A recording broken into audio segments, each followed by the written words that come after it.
Deadwood City, South Dakota, panin Des Moines, khua Iowa, state atang chuan mel zaruk samruk pathum hla KM chuan sang khat le samruk pathum Dakar som vel tlan nyang chu kalang South Dakota hi Red Indian siok kan lo ti mai thin su tia an lam hwai sen takte lo chen na mun thin kha ania khwaminga te po su city ten tia chu kan han tlan pela chuan hei hi Sioux Falls khachunga lui lian tak mai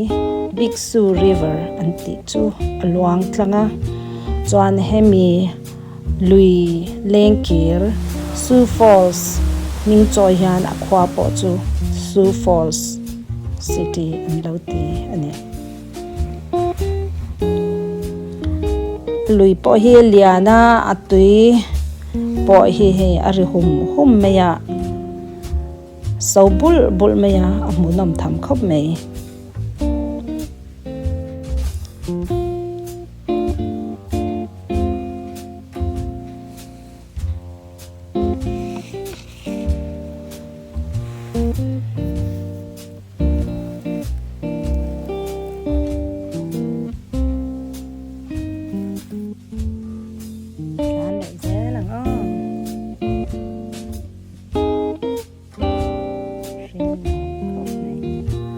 Rest area zunram in thiar ta bula chuan biak in ang deu moi deu mai treu te hi alo oma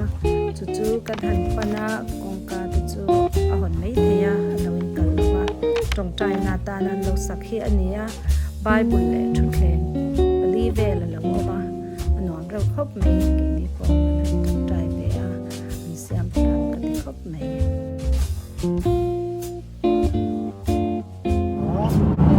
Deadwood City wall-built hikoka. Maloka son Sioux Museum so Red Indian home. So what about some look sin appeal of a cowboy museum of the cowboy museum they may like cowboy trading post cowboy top novel so what about some second hand tip to the pop fanna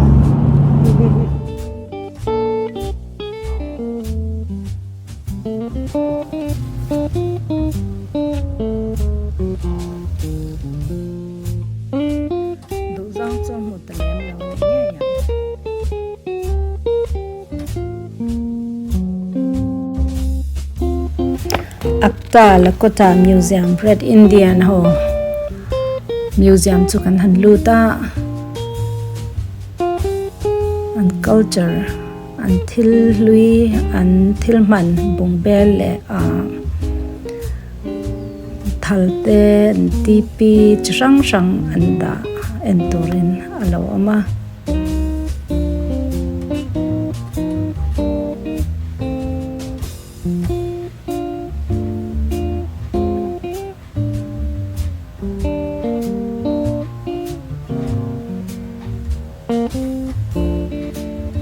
an bung bel then khat kalak te kalau delete mana kaman dalang talaw ne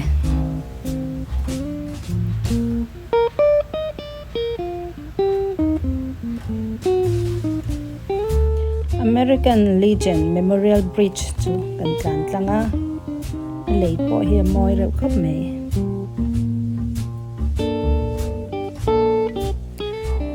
South Dakota hi grassland anti mai phaizol phul munzal takbei mel sangtel azaw neya ashing moi ema bong mu tur tam mai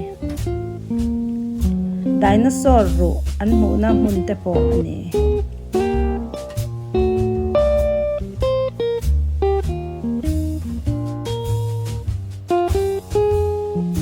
Deadwood City chu kan thleng don ta an signboard a po he saden muang ani tak mai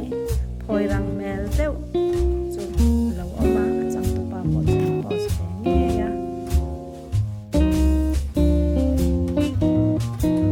e khwa hi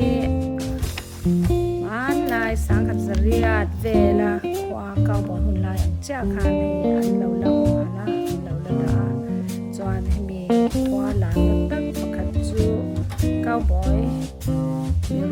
le hoi sen tak min bil wal bil hi kok an te mi mi swalin am le deng lai ka hlum na mun ania ki po hi chote kan so chuan kan pang kwala he saloon number 10 tak hi an ka hlum na mun chu ani